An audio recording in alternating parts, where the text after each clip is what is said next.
Allah tidak memerlukan pujian kita. Maka ada dalam hadis, anta kama asnaita li nafsik. Engkau sebagaimana engkau memuji dirimu, bukan sebagaimana kami memujimu. Pujian yang kita lakukan, jika kita punya ruh kita belum dewasa, maka seperti anak kecil. Anak kecil memuji karena ada maunya. Anak kecil memuji karena dia ada keinginan sesuatu. Sedangkan orang-orang yang dewasa memuji mungkin karena ada tujuan-tujuan yang sifatnya bukan materi. Lain dengan orang-orang yang arifin. Mereka memuji sebagaimana Allah layak dipuji dan menyerahkan pujian itu kepadanya.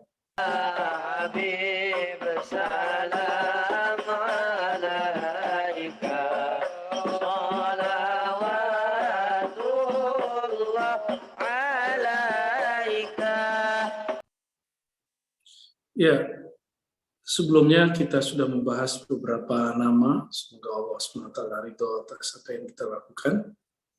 Dan kita akan masuk ke nama Al-Hamid ya. Dan kita cari. Sebelum kita masuk, mari kita tawassul kepada Allah dengan kemuliaan baginda Nabi Muhammad SAW dan juga Imamuna Al-Ghazali. Begitu juga silsilah keilmuan kita kepada beliau, ila hadrati Nabi Muhammad SAW wa ila hujjatil Islam sahib Ihya Ulumuddin wal Maqsad al-Asna al-Imam Abu Hamid Al-Ghazali. Al-Fatihah. Bismillahirrahmanirrahim. Alhamdulillahirrahmanirrahim. Maliki yawmiddin, iyyaka na'budu wa iyyaka nasta'in. Shiratal mustaqim. Shiratal ladzina an'amta 'alaihim ghairil maghdubi 'alaihim waladdallin. Amin. Sebelumnya kita membahas nama Allah Al-Wali, yang berarti Allah Al-Muhib, An-Nasir ya. Kemudian kita juga membahas nama-nama yang lain. Sekarang kita masuk ke nama Al-Hamid. Ya. Al-Hamid. Ini dia. Allahumma salli wa sallim barik ala sayyidina Muhammad. Al-Hamid ya. Ini salah satu nama Allah Subhanahu wa taala yang terkandung dalam lafaz Alhamdulillah. Jadi lafaz Alhamdulillah itu ada makna di situ, yaitu makna Al-Hamid.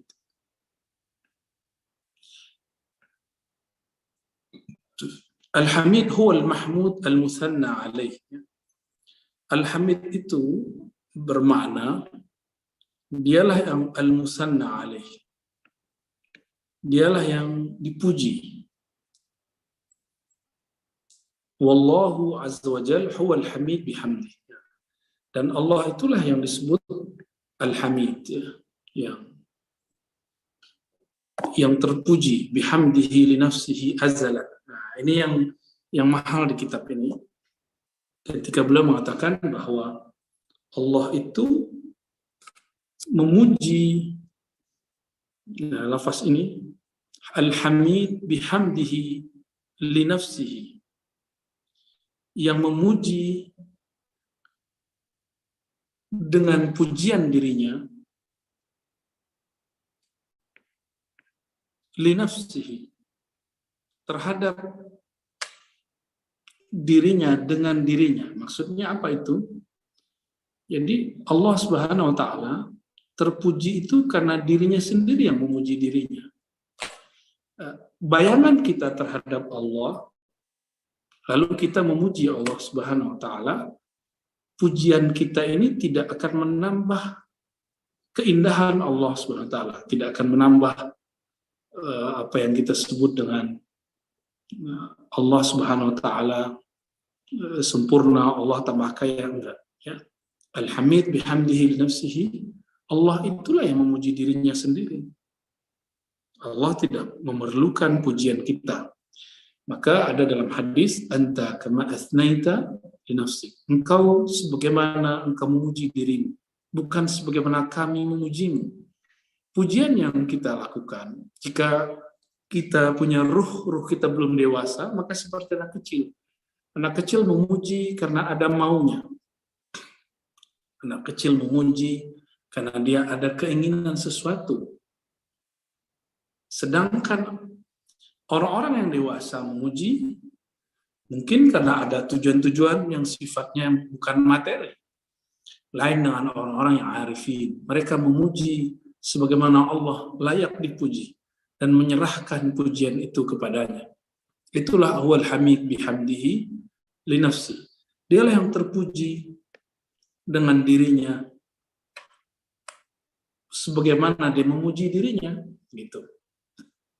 Nah, inilah yang kemudian yang jarang ada kita pahami, bahwa Imam Al-Ghazali beliau setelah masuk ke dalam dunia kerohanian, beliau yang tadi berpikir bahwa Allah terpuji karena pujian hamba, sekarang beliau masuk kepada pemahaman yang sebenarnya, bahwa Allah memuji dirinya sendiri. Ini boleh saya sebut dengan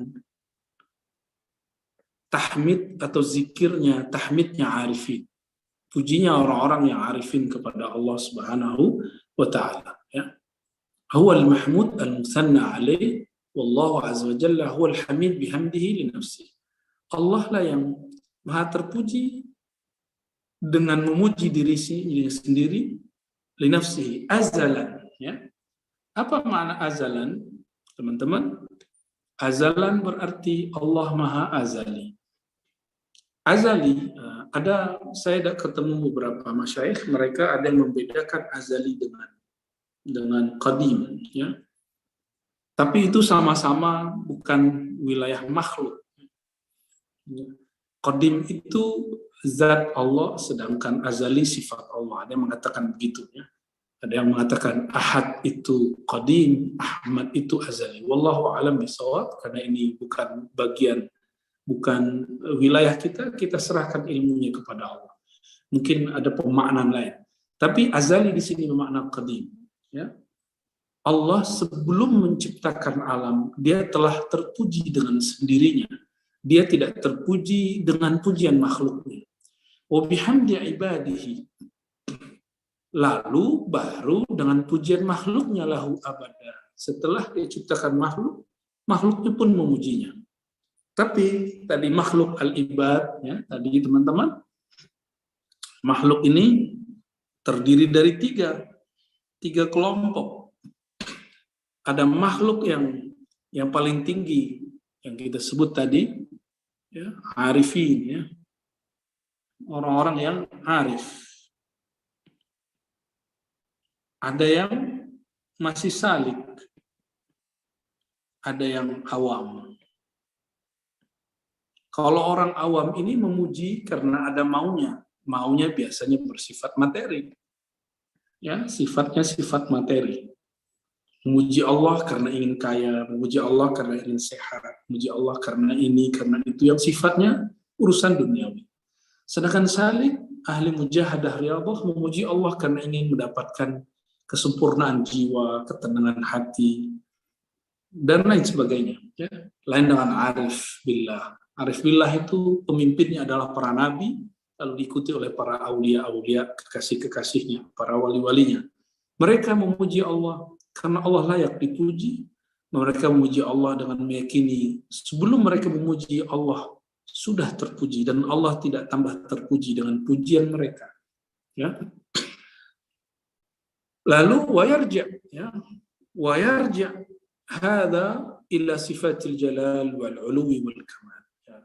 Pujian itu pemaknaannya kembali kepada sifat jalal, keindahan, ketegasan Allah, wal ulu, ketinggian, bukan tinggi dalam pengertian benda, tapi ketinggian yang hanya Allah lah yang tahu maknanya, wal kamal, dan kesempurnaan, keindahan. Mansuban ila dzikri dzakirina lahu, yang kemudian dinisbatkan kepada orang-orang yang berzikir kepadanya. Nah, itulah tadi tingkatan-tingkatan zakirin tadi ya. Ibaduhu zakirin ya. Itu mereka.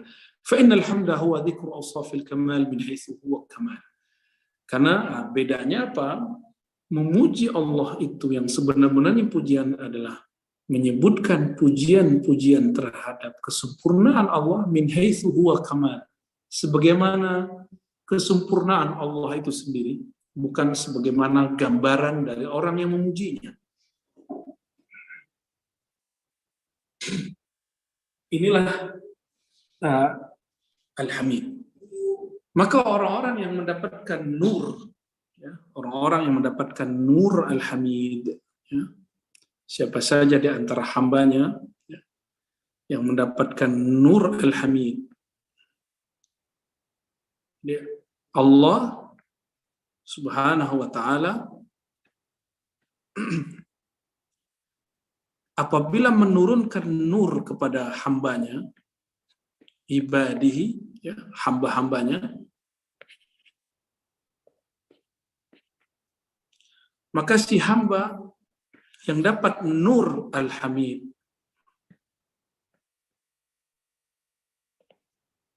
apa yang terjadi? Si hamba akan bergelar, akan bernama di sisinya Abdul Hamid. Ya, Abdul Hamid, hamba dari Allah yang maha terpuji. Nah, itulah salah satu nama yang disebut nama ubudiyah atau nama walayah. Ya. Nama ubudiyah atau nama walayah. Nah, teman-teman yang dimuliakan Allah, Allah Subhanahu wa Ta'ala apabila ingin menjadikan hambanya menjadi kekasihnya, maka si hamba akan disibukkan dengan salah satu nama dari nama-nama Al-Asmaul Husna. Semoga kita termasuk hamba-hamba tersebut.